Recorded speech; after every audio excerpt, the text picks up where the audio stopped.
found this picture of me and my daughter Freya, and we'd just cycled to Bradford for the first time. This was when I was cycling a lot, just doing errands, going to the shops. It makes me sad, it makes me really sad.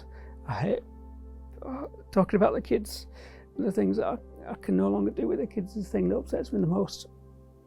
I can kind of cope relatively well with missing out on other things in my life, but feel like I'm missing out on them growing up and feel like I'm not being the parent that I should be because I just can't do the things that I want to do with them.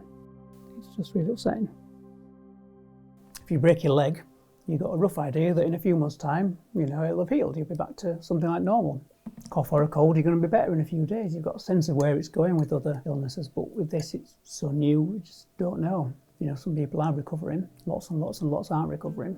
And people forget, there's nearly 2 million people with long COVID. So I got COVID in September 2021. I was in bed for a couple of weeks, like a bad flu, and just never really recovered, basically. It's a bit like gravity working overtime is one way that I describe it. It just feels like it's just kind of pushing you down all the time, and as the day goes on, it just kind of drains you of energy and you just get lower and lower, and many people are bedbound and can't get out of bed.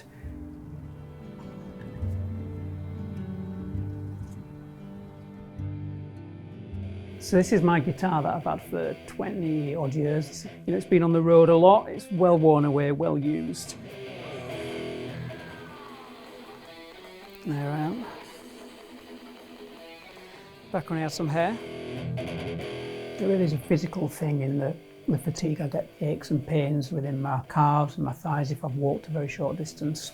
There's also the brain fog, which is a big element to it as well. But then, of course, there's also the emotional aspect of it. In 2 years, my life is completely, radically different to how it was before.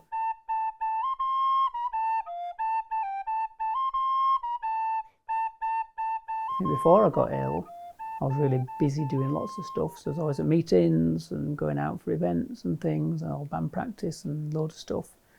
And now I'm not really doing all that stuff that perhaps I'm...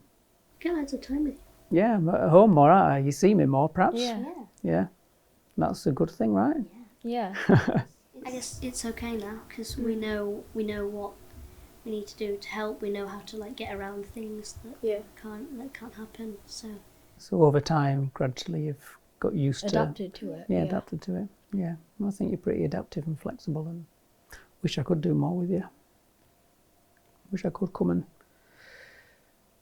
go for a walk with you, and go out on the bike, and go and watch you play. Stuff I really wish I could, and I hope that I can. At some point, I'll show because I'm just going to cry. I'll spend too much time doing that as it is. Things I want to achieve are being able to be a bit more alert, engaging with things at home first and foremost, being able to spend more time with the kids. Obviously I want to get back to work, and I want to get back to all my councillor work, being able to be part of town council and being active and trying to make the change local that I want to do, and being involved in all those things, local campaigning groups that I'm involved in, just want my life back, really, but it's really trying to see what's realistic.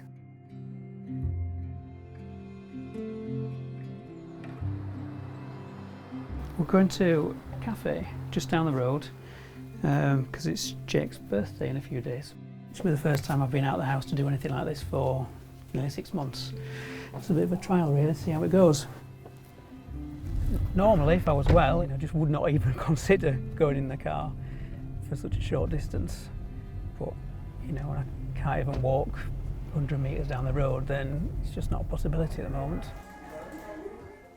It's nice to go out because I do it so rarely, but I find it really upsetting because I see life carrying on. I see people doing what I used to do, walking the kids to school, going to the shops, meeting up with friends. And all that time I'm not being seen by anybody. It's kind of like I don't exist. And that's one of the other big things with chronic illness is the invisibility, because people are housebound. And so we're invisible, and that has an effect on how society view us, how politicians view us, on policy, on whether people invest in research done for clinical treatments to treat illnesses. I'm going to go for a bit of a walk down the garden. I feel like I've got enough energy to give it a go today.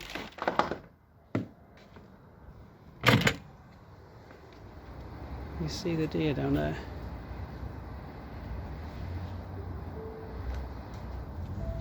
I'll sit down on this chair for just a sec. Don't want to walk too far without having a little rest. It's not much of a distance to walk, though, is it? I feel my heart racing and come down there just a few steps.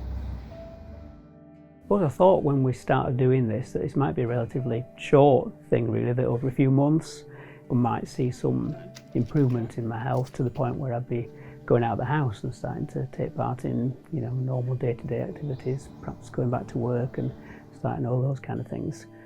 But as the months have passed, it's evident that I'm just not getting well enough to be able to do any of those things.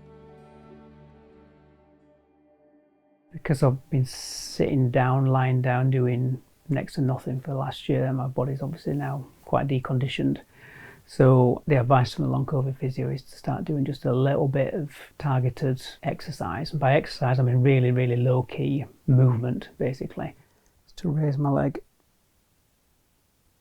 like that, put it down again. I can really feel it in my middle. My stomach muscles working overtime.